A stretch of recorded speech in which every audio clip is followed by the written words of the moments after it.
வாழ்க்கை என்பதிலே நிறைவேறா விருப்பம் ஆயிரம் இருக்கும். நினைக்கும் பொழுதினிலே நிலை மாறும் நிறைவேறும். ராஜாவின் மடியில் விளையாடும் அழகு செல்ல பிள்ளை எல்லாம் சரியாகும்.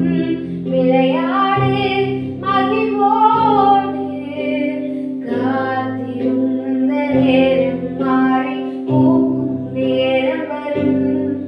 நீ பூத்து காய்த்து கனி கொடுத்து வாழ்க்கை மாறிவிடும். உன்னை பார்த்து நகை